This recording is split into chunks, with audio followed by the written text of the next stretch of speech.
Everybody has them. I've had them. I have them. You know, it happens. So I want to like make sense of the cravings for you and give you some real good tips so you can overcome your cravings. So I've actually written an ebook about my transition to a high carb raw vegan lifestyle. I've almost finished it. I'm so close to finishing it, and when I do, I'm going to put it up, and you guys, I'm sure you're going to benefit out of it because it features my blog posts from when I started on a high carb raw vegan lifestyle in 2006. So it has all where I stuffed up, you know, where it made us like so many, you know, it features where I stuffed up basically. So you're going to enjoy that a lot. So when it comes to cravings, I've got 10 tips for you. Number one is always eat sufficient calories from fruit. You have to do that, because if you don't, then you're not going to have enough glycogen in your brain, and your brain's going to say, hey, we need some calories, we need some carbohydrates damn quick, go and eat that rice, go and eat that pasta, go and eat whatever, or we need a really dense source of calories, go and eat that fat, you know, go and eat that animal fat or that milk or whatever. Now that's what's going to happen. Make sure you're counting your calories, so you go to chronometer.com and you put in your calories every single day until you're confident that you can stay on track and that you know how many calories are in things. Because now I can just eyeball something and I know how many calories are in it. A lot of people are like, oh my god, you know, I can't eat any more fruit, you know, I'm so full after one banana.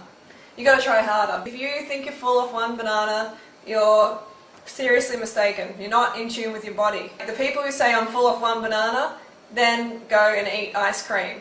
Go and eat like half a tub of ice cream. So you really just have to be patient and keep getting the calories in consistently. Sometimes you have to eat when you don't want to eat. You know, you may not feel like eating, but I've noticed as soon as we bring the fruit up to our lips and our taste buds taste that carbohydrate, that's when, you know, it registers in our brain, oh, we need food. And then it starts to taste better and we can get the food in. So sometimes you have to be like a robot. You know?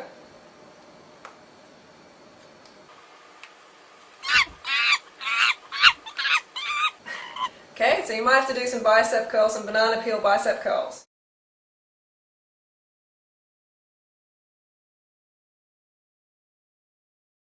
Smoothies are really good because they help you get more calories in. When we're sort of drinking it, even though you have to chew it, but it's still sort of a drink, when we're having it in that form, it's so much easier to get more calories in.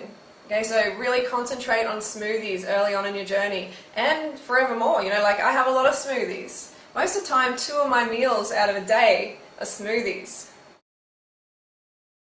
If you don't know why you're feeling a certain way, you know, why you're having a craving, then how are you going to know how to fix it? You're not going to know.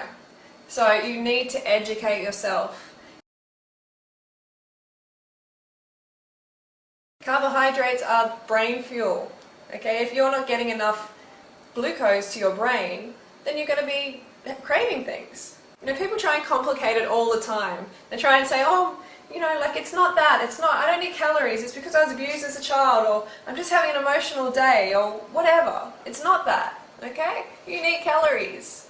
And the brain gives you pain as a motivator to get calories. You know, at first I was just doing it completely wrong. You know, I was reading David Wolf's book, Sun Food Diet Success System, and it's a great book for motivational aspects, like it's got a lot of stuff that Tony Robbins says in there. You know, it's good for that reason, but oh my god, it's confusing. And it does not say anything about counting calories, doesn't emphasize eating large quantities of fruit. Now I'm looking back, I'm thinking, WTF, where's the fruit? Honestly. If we don't have large quantities of fruit, then we're going to go to fat, we're going to go to salads with fatty sauces and stuff like that. And then we're going to wonder why we want to binge out on like fatty, sweet, raw cakes and stuff like that, or like cooked cakes. It's because the carbs, remember the carbs. I took myself away from those social eating events that I used to go to. You know, my friends used to invite me out, they're like, come on, come to the restaurant, come to dinner, blah, blah, blah.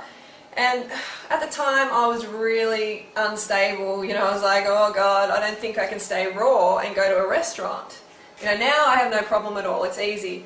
But at the time I was too shaky to put myself into that environment. It's like an alcoholic going to a liquor store.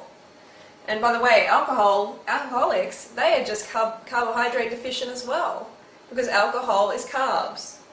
Yeah, so social events, like just for the first couple of weeks, take yourself out of these events. You don't need to meet your friends over food. Why? You don't need to. Don't say, oh, you know, but I've got such a big social life.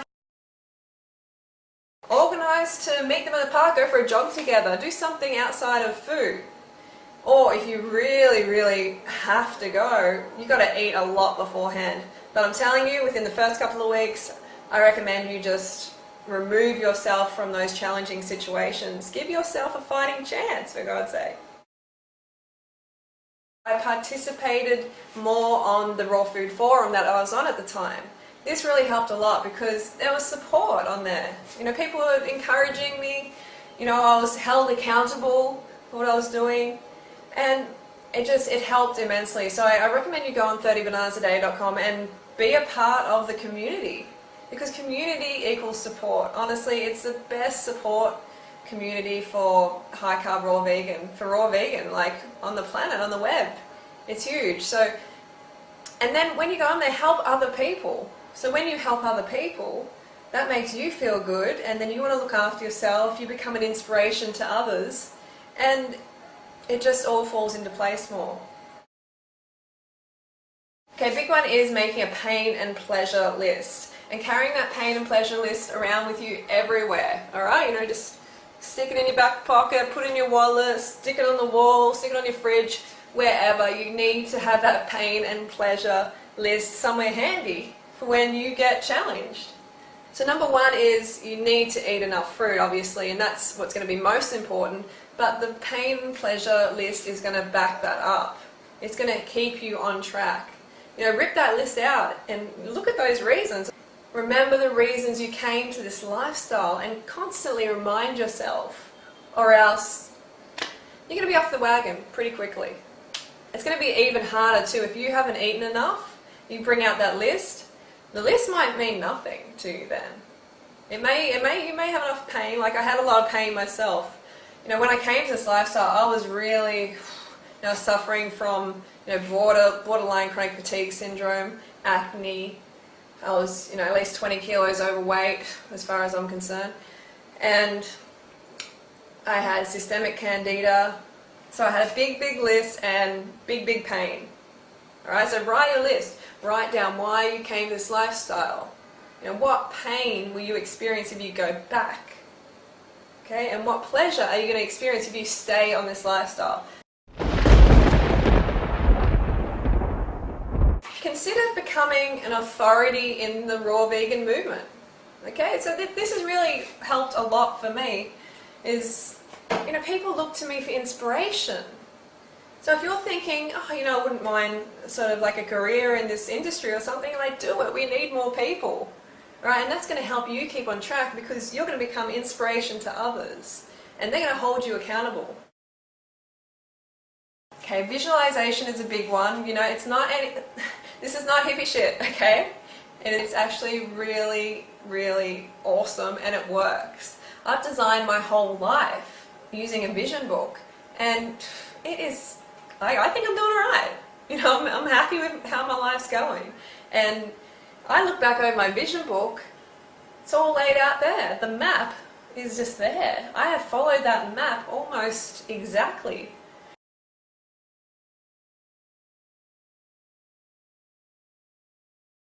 Go to fruit festivals and be around people who are doing the same thing as you're doing. I know when I went to the fruit festival this year, it was amazing. Like even though I was already on the lifestyle, just being around like 100 other people, more than 100 other people doing the same thing and being carved up, it was so good.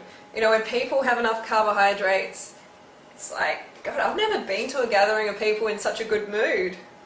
So that is a big thing. Go to festivals, like surround yourself with people doing the same thing so you feel supported in real life, not just online.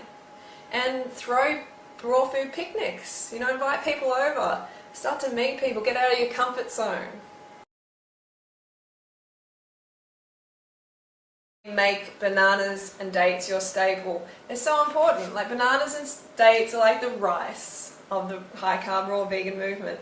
And if you think you're allergic to bananas or dates, I don't know, you know, because people eat a whole lot of other foods, like, you know, meat and dairy for instance, and then they have a banana and they have some sort of reaction and they're like, oh, it must be the banana. But come on, does that make sense really? You know, you're putting in something that is not meant to be in your colon and in your stomach, and then you're putting something like a banana that is meant to be in there, and then you're blaming the banana. I don't think so.